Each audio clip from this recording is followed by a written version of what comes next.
Hey everybody, welcome to another episode of NC-17. My name is Josh, and today we have a very exciting guest with us. We have Slasher Scotty. How are you doing today? Hey, I'm doing good. How are you doing, Josh? I'm pretty good, pretty good.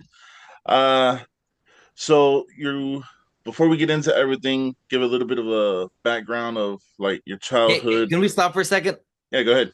I have the stupid. We have a sump pump, and the thing goes off, Go and ahead. because low battery. So let me turn that off quick so it doesn't bother us. All right.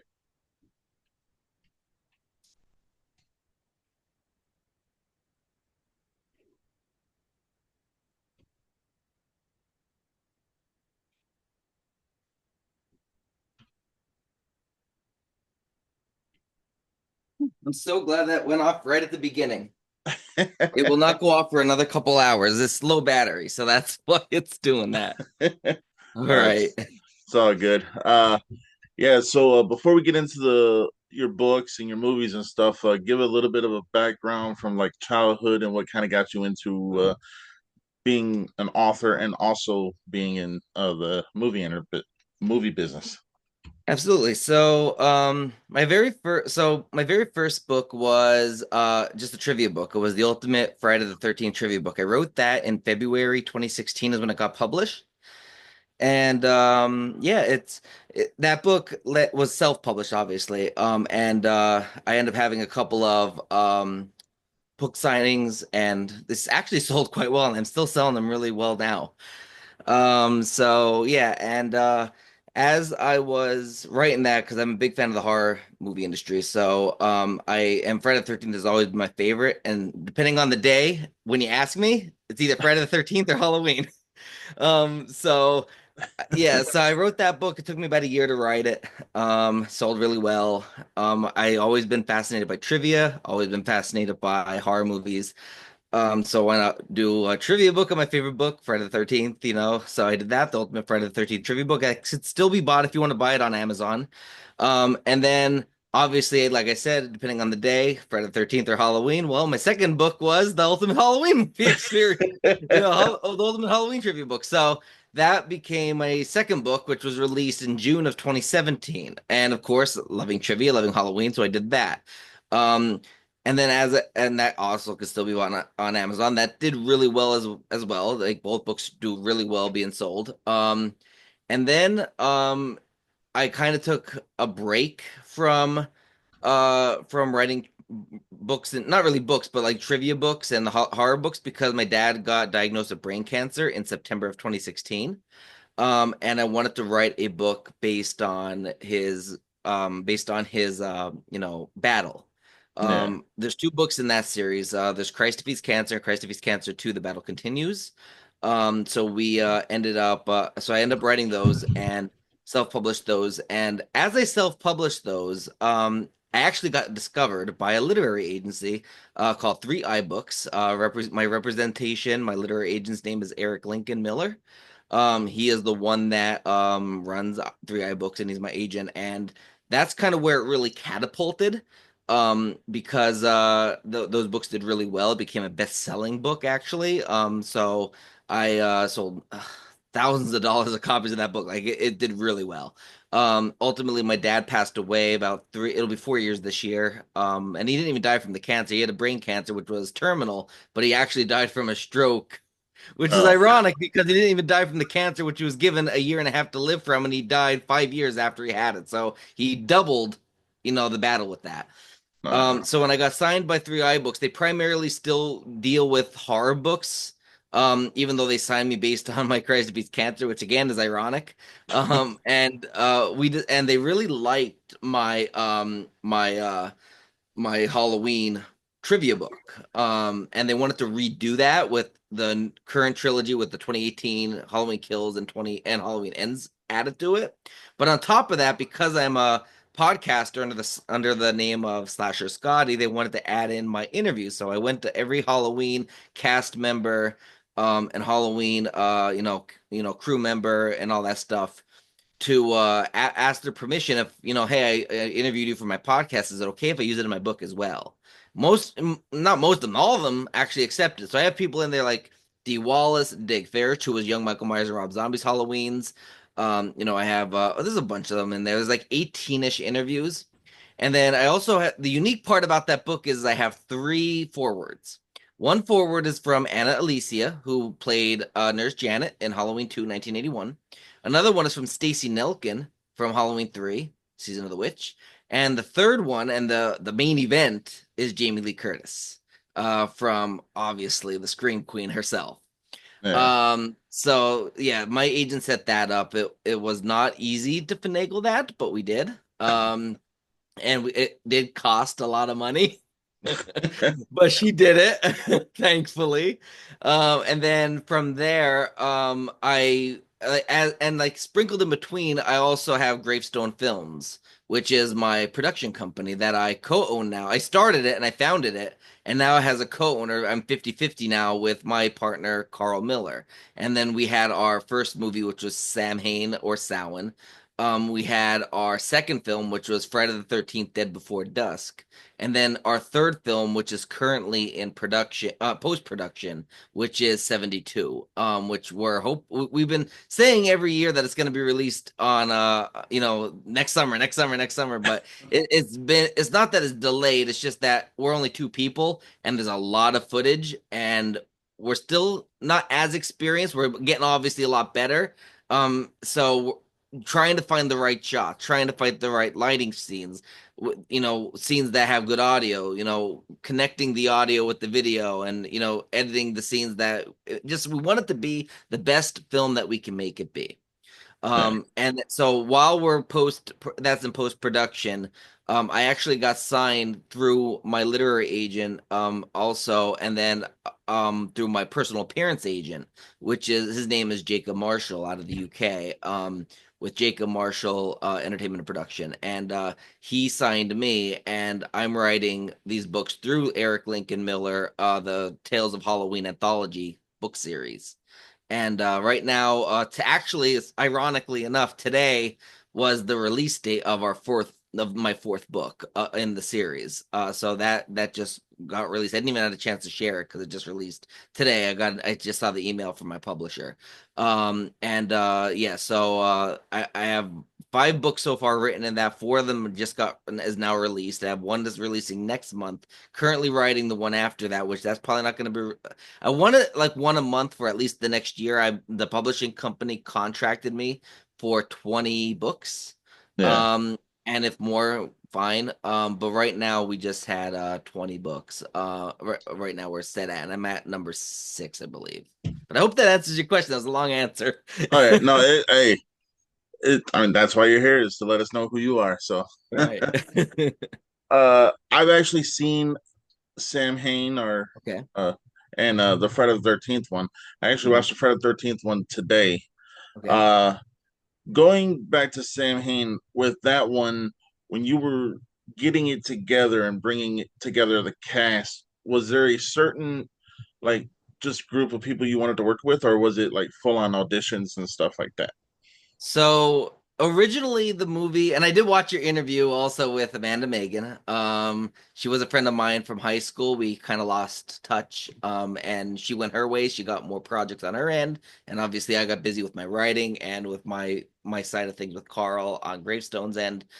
So we just kind of separated, like most people do. You meet new people, you meet new connections, you want to vibe with them and meet new people. But she was actually one of my originals in the series. I originally the whole movie platform was that for Samhain was just my friends. Just people that never acted before. And even the final product was people that never acted before, but the film part of it was auditions. The web series was, hey, you're my friend, or you're my aunt, or you're my cousin. I know who you are. Come on in. The only thing I didn't have was a final girl for the web series. I needed a final girl. I didn't know who to cast as a final girl. So I just did what anybody would do that has no connections in the industry, no clue how to make a movie at all, and just went to social media, right on Facebook. Hey, I'm making a web series. Does anybody want to be my final girl? I just need a female. I don't care who you are, basically. And Amanda said, I'll do it. I'm gonna message you. And I've known Amanda since high school, so I'm like, yeah, of course, I'll have you involved. I would love that. So she came on board, and she was there, and then we had Scott Yagelinski is another friend of mine from high school. He was in the film version as well, but he was also in the web series. I believe, if I'm not mistaken, those are the only. No, and Shayna Polsky was another friend of mine from high school. He went to a different high school, but I went to like a vocational school with him, and he was also in the film series. But those are the only three people that were in the web series that came back over to the film. Everybody else got either other projects, or they just didn't want to do it, or we didn't want to have them because we wanted to do an audition route, depending on who it was. And yeah, so the web series got shut down. We were at, like I said, inexperienced. So we were demanding too much from Fractal. We didn't have in Fractal's the name of the town where we were filming. We didn't have, I guess you could say, the mindset of ask for forgiveness later type of thing, like, Yeah. basically, don't ask for permission, ask for forgiveness type of thing. So we didn't do that. What we did is we asked for permission first, and then it had to go through the borough hall. We were doing too many demands. Close this road, close that road. I mean, who are we to demand close these roads where people, travel? So so they're like, no, we're not allowing that, so we're not even gonna allow you to film in our town. So we shut down production, and then about maybe a year or two-ish, maybe three later, that was in 2018. Yeah, 2018. So in 2019, so it was a year later, we ended up, Amanda messaged me and she's like, hey, Scotty, I know you really want to write Samhain, and I know you were writing it into a book, but it's not the same vision that you really wanted it. You wanted to see it in action, not read it in action. Why don't we make this, instead of a web series, make it a film? You have all your scripts, turn them into a film. So we did that. We turned it into a film. We hired a casting call. We brought back Yags. Amanda obviously was involved. Shane was involved, and then that's how I eventually met Carl. And Carl was really hesitant in doing it. He had a lot going on. He just got on a cross country trip helping his friend move. And he didn't want to really get in the acting industry because he was an extra, and he just didn't want to get in that, I guess, that whatever, that mindset, whatever. I'm Yeah. like, come on, man. Okay, fine. I'll give you the small part. So he played Will, the small part, and I want you to be my AD. Not AD, sorry, my AP. So he's like, all right, I'll do it. Fine, whatever. So he did it, and now he directed 72, and he was our director of photography for Friday the 13th, and the executive producer for Friday the 13th to 72. And I mean, we have a really good partnership. Yeah, but 70, like, sound, we had no clue what we were doing. We had no clue. Director had no clue what we were doing. Like, it was just there were so many people, and there was so many people making decisions when it should have been down to me and Amanda and Gabrielle Rowland, the director, making the final decisions. But there were so many people giving input. Nobody was coming prepared reading the script, so everything was basically improv.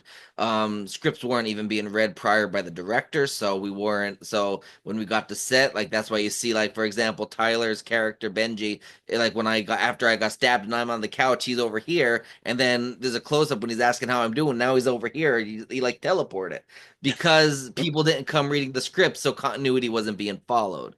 Which a lot of that was fixed in 72, and as you seen with Friday the 13th, even the effects were a lot better, and we did all that for 10 times cheaper as well. Oh yeah. Speaking of the effects, Hmm. so watching the Friday the 13th, Dead Before Dusk, Yeah. I'm gonna say the effect that really got me was I don't want to spoil anything for anybody who hasn't seen it, but just what happens with your character. Yeah. I was like, yeah, that I mean, like all the effects were good. I love practical effects, but Hmm. that one it just seemed like there was more attention to detail, especially when the end product was seen. If that makes sense. Yeah. Yeah, and I mean it's been out for a while, so I mean I want to tell a story about that quick. It's a really quick story, but it's one that kind of irks me a little bit. I love the death, and it was a great idea, and it would have been a lot better had I not forgot the wig all the way back at the car when we traveled up into the mount into the wooded area. So I have my natural hair, and then the wig is on after the fact. So you could kind of tell it was a dummy head at first. But the effects and the details was really good. And those glasses were not my glasses. My mom had an old pair of reading glasses that I used. Because I didn't want to get mine all these ones are newer. I just got these ones, but my old ones, they I didn't want. I mean, if anything happened to them, I'd be blind. Oh yeah. uh, with those two under your belt, you kind of you did Frosty's Revenge and then some Mhm, other things, mhm. but writing was also something you were still doing. Yes, yes. Uh, and I did a little bit of research, a little bit of research. So you draw inspiration from Stephen King and one of your high school teachers. Yes. I think it's Joanne Hopple. Yep, Joanne Hopple. Now she's married, so her name is now is Joanne Miller. But yes, she I always credited her. I always told her I credit you to me being a published author. She's like, Scotty, you're the one that did the writing and got it published. Credit yourself. Give yourself credit. I'm like, but I wouldn't have gotten it published and written if I didn't learn the grammar from you, because she was the only teacher, English teacher from ninth grade forward that actually taught grammar. And I had her twice. I had her, I think, in was it 12th grade and 10th, no, 12th grade and yeah, 10th grade. Yeah. Yeah. Uh, so with your writing styles and your filming styles, do they ever clash? Especially if you're like if you wrote something and you're turning it into a script or a screenplay, do they ever clash, or is it just like you keep this here and you keep this here? In regards to sound, because that originally was a web series, so the script I had was episode one, episode two, episode three, different scripts, and then I had to put it all into one movie script. So that was really hard converting it. In terms of writing itself, film screenwriting and authoring are two different, totally different things. Like as a writer, like especially in my, like for example in this one, the clown on Maple Street, like for example, I'll just read a quick the first paragraph, and it says the let me read a chapter one, but I'll just show you the difference between them. Like a script from a movie won't be starting as for a narrator being saying like, as the dipped beneath the horizon, the vibrant hues of autumn leaves painted the suburban streets of Maple Street. Like you're not gonna have a narrator saying something like that in a movie, even if they're narrating the opening sequence of a movie. They're not gonna like. So there's difference of it. Like as an author, you have to use colorful adjectives, colorful characteristics. You gotta make people that are reading it visualize it in their mind.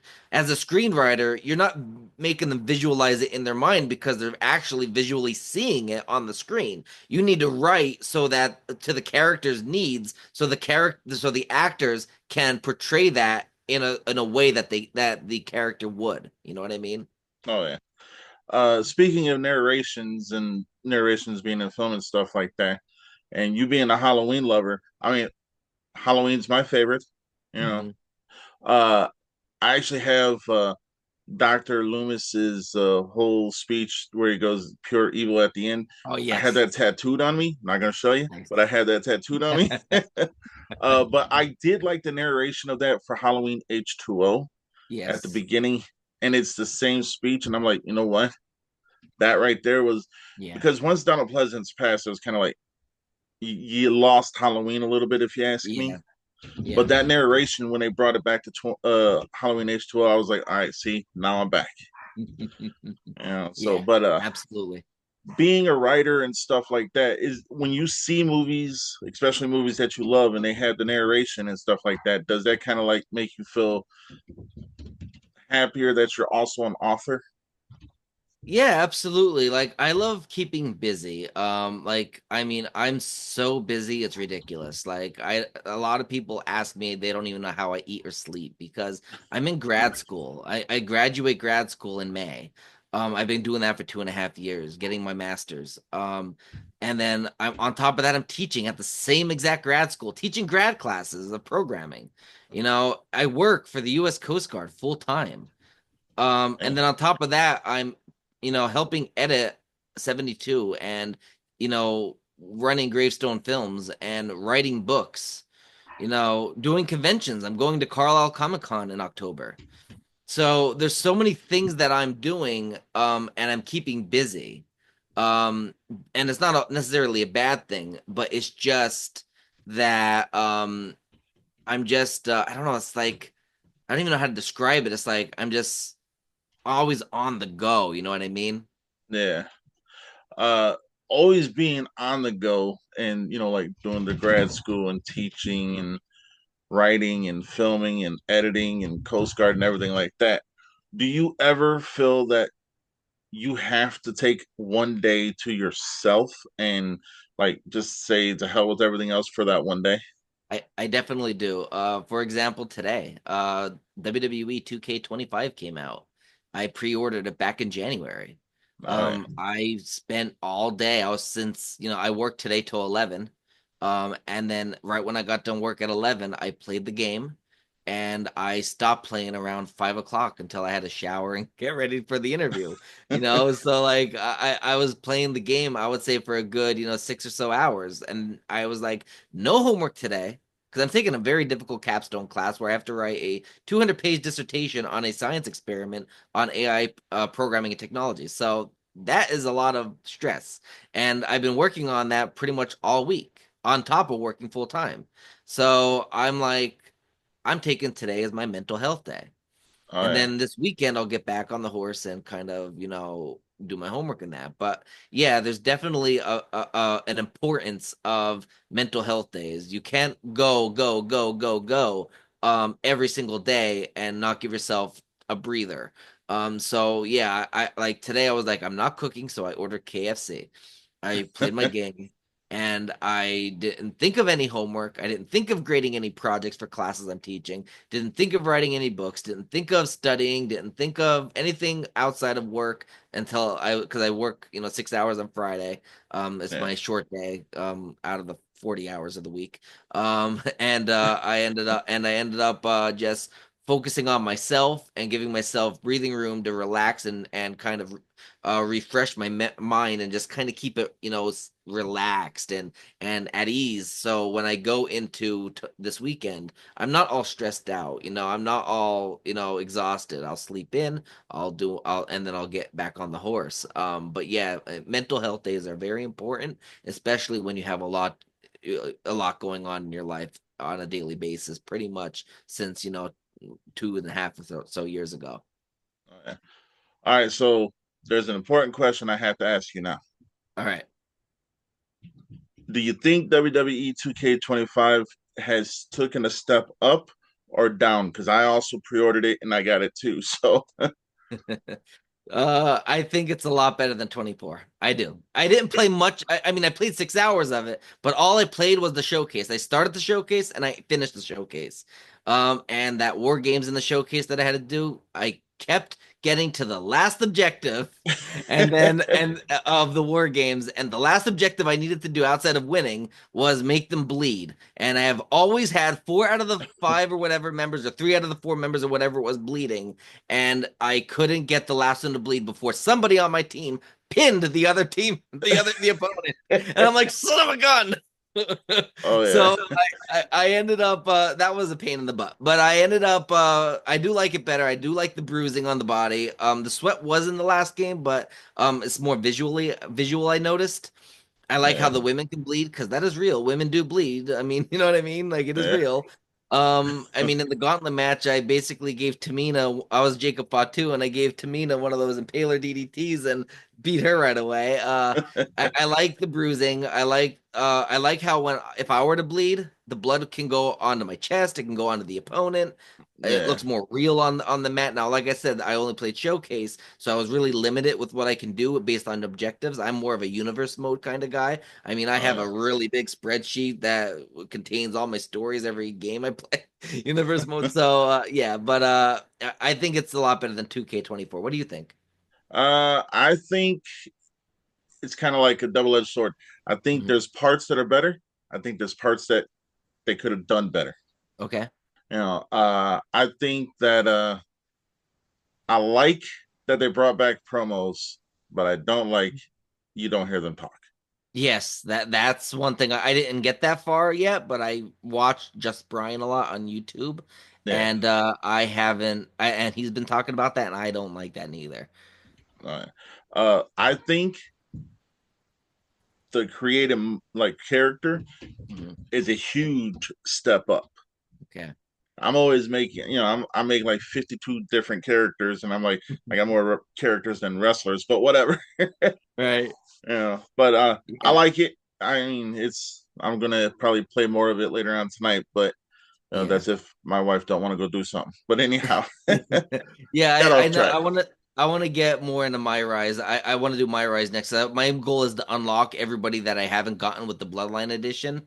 So basically all the Samoan people, some of the people that you have to unlock in my rise. I want to kind of unlock them first, because then I can use them in universe mode. Yeah, yeah. Yeah. Uh, all right. So you've mentioned sorry, went off on a tangent. Sorry. You've mentioned the movie 772. Yes. Can you give a brief synopsis of what that is and how your character plays into the story? Yes, sure. So it was inspired by COVID because we were creating it during COVID. We were writing it during COVID. Um, and it kind of evolved from, pandemic type of thing to why don't we throw some zombies that we call the V's, V for virus in there. Yeah, So that was really cool. And it started as because I came up with the name Killer Party because I wanted like something where we have a party scene or have a party or whatever.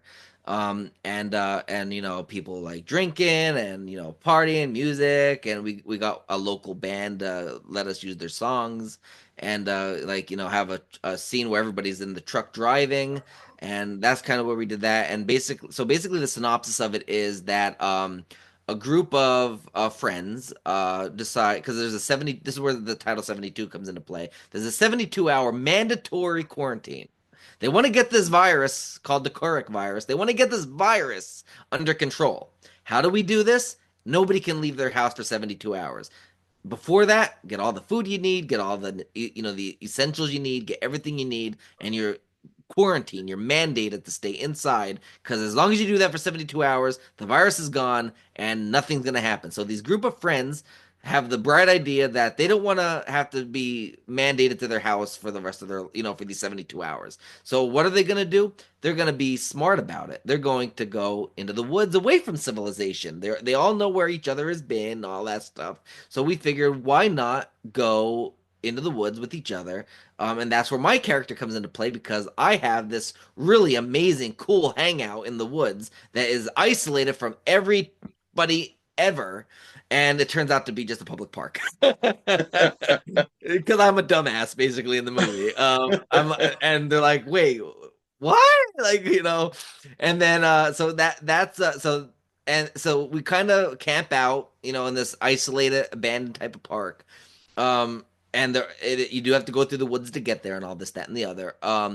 And as you would think, oh, well, everybody's mandated, nothing's gonna happen. Well, lo and behold, I'm not gonna say who, but somebody in that group might not be so lucky, and then it's starting to spread everywhere. But while that's happening, you have a group of news reporters in isolated or mandated quarantine in a home reporting on the whole virus outbreak. And then you have a third group called the Three. Those are people that have been waiting for something like this to happen, and then they can go on their bloody rampage and basically start killing and stealing and looting and doing whatever they want to do. And at the end of the movie, who is left of the campers? Who is left of the news reporters? And who is left of the three all intertwine with each other. And Okay. that usually that's probably happening at like the three-quarter through the movie part to the end. Okay. So you're gonna see them all intertwine with each other at some point. Oh yeah. So We got about 9 minutes left. okay. If, if there was advice you could give to anybody who's trying to get into the industry, whether it be writing, producing, directing, being an author, just anything, what advice would you give them? That's a tough one because it's so this everybody works differently. But I would have to say be true to yourself and authentic to yourself. Um, don't just write because you want to make money. Do it because you love to write. Don't just write because you want to have the bragging rights of I got a book published. Write because you like to write. If you want to film, do it for the art. Art filmmaking is an amazing art. Writing is an amazing art. It's great to be creative and it's awesome to have that type of fun. And also don't be afraid to ask questions. You don't know how to publish a book, find somebody that does. Post on Reddit, post on social media, using hashtags. Ask because you're not going to know if you don't ask. And the most important piece of advice I have is learn from your mistakes and don't be afraid to fail because I have failed before countless times. Web series Samhain is a big one, but we still got Samhain made. If we didn't try again, we wouldn't have gotten it made. If you fail, just say that sucks, pick yourself up, learn from those mistakes you made, don't make them again, and move forward and try again. Oh yeah. Uh, what would you tell yourself that you know now? If you could go back to when you were 10, what would you tell yourself? Don't listen to the assholes in high school. And that includes teachers. Because I had teachers and classmates that said, because I have Tourette's. I don't know if you noticed me doing it. Yeah. I have Tourette's. I have ADHD. I have bipolar. I have OCD. I have a lot of shit wrong with me. You know what I mean? I have a lot of shit wrong with me. But I'm still a best-selling published author, filmmaker, Coast Guard employee, master's degree student, Um, and I was told from my classmates and from teachers, believe it or not, from teachers, Scotty's not going to make it anywhere past McDonald's. So don't even bother trying with him. He's not going to make it past McDonald's. I had students saying, "Oh my God, you're gonna, what are you gonna do with your life? You're not gonna succeed in nothing." Those bullies now are asking for my autograph. They're buying my books, asking me to autograph my book. That teachers All right. are literally not even responding to friend requests on Facebook because I'm rubbing it in their face of what I'm doing, and they don't want to see that they've been wrong. I have succeeded beyond their expectations. I was told I wouldn't make it past McDonald's, and here I am. I am a published author, not even just a published author, a best-selling author signed by two talent agencies. I am I am a filmmaker. I own my own production company. I work for the federal government. I have my bachelor's degree. I'm getting my master's in 2 months. You know, I just succeeded beyond expectation compared to what they were. So if I would have to tell my 10-year-old self, my 12-year-old self, and my 16-year-old self, don't listen to the assholes who are telling you that you will not amount to McDonald's, that you're gonna just be McDonald's or Walmart or whatever retail place. Nothing wrong with those jobs. I'm not saying there is, but people did it as a way to bring me down, not to build me up. And I knew I would be able to succeed. So don't listen to the people that said I wouldn't amount to nothing because I did. I will and I did. All right. And that's good. I mean, because we got about 5 minutes left. Okay. That's something. So I'm gonna go on a little tangent here for a second. Yeah. Being a bully just means that that person has more less self-esteem than the person they're Mhm. picking on. Yep. I've seen it all through my life. I see it still to this day Mhm. from like whatever different facet. And the thing is we all as human beings should be there to help lift each other up. Yeah. And the fact that you can now say, hey, you said McDonald's, which is down here. Yeah. I love the double fillet of fish, but still, which is down here, but you're up here. You know what I'm Yeah. saying? Yeah. And yeah, it wasn't a skyrocket up there probably, but the escalator was just as smooth. Yeah. And it's very rewarding to know that you can do that in the face of any hater, you know? Yeah. So for you, what you've dealt with, I've never been a bully. I don't like bullies, Mhm. so I commend you for turning out to be the good person that you are. So, Thank you. I appreciate it. all right, no problem. Did you want to plug your socials before we go? Yeah, absolutely. So subscribe to me on YouTube for my podcast Scotty. I usually do original video content. Haven't done it in quite a while, because busy with school, of course. But I do have interviews that get posted not every day, not every month. I mean, I did two or three in February. I have one tomorrow, one next Tuesday. But I don't do them as frequently until I finish grad school, and then I'll be starting back up permanently, like, on a regular basis. But you could Scotty on YouTube. On Follow me on Facebook at Mccoy Author or Slasher Scotty.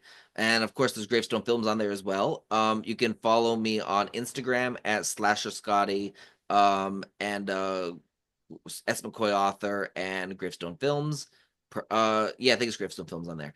And then on X, formerly known as Twitter, you can follow me on at Slasher Scotty with the number one that time, because for some reason somebody has Slasher Scotty. I don't know why. Uh, you can follow me on X at S McCoy Author as well. And I know Gravestone Films has one, and there's another Gravestone Films on there. I did file a cease and desist for them about a year ago to because I own the name Gravestone Films. They did take it down, but Twitter wouldn't let me change my username for some reason, saying it was still taken. So you can just search Gravestone Films on there and you'll find us. I don't remember the exact username on there for that one. I think it might be like Gravestone Films with an S. But yeah, you can check into that. And of course, you can get my books, The Tales of Halloween. I have The Clown on Maple Street. I have The Scarecrow's Curse, The Harvest Moon Witch, and today, The Vampire That Dreaded Sundown. Yes, The Vampire That Dreaded Sundown. All have been released now, and they're on Amazon. I will give you an exclusive. I didn't even announce it yet, but the fifth book will be released in March, and the title of that is The Antique Doll. So you can check my socials out for that to get a synopsis on what that is. I'll be posting that this weekend. And then of course you can find the Ultimate Halloween movie, the Ultimate Friday the 13th and Halloween trivia books, and my book with Jamie Lee Curtis's Forward, the Ultimate Halloween Movie Experience, all on Amazon, Barnes and Noble, Walmart, or wherever books are sold. And they have been published through my agent, Eric Miller from Three Eye Books. All right. All right. Well, Slasher Scotty, I want to thank you for coming on. It's been a Absolutely. blast. And I tell everybody once you're on the show, you have a home here with NC-17. You're more than welcome to come back again anytime, even if it's just to say Absolutely. you got a booger in your nose, which I clear it out every day. So, all Absolutely. Well, thank you so much for having me. I truly, truly appreciate reaching out. right, no problem. All right, everybody. Till next time, stay NC-17.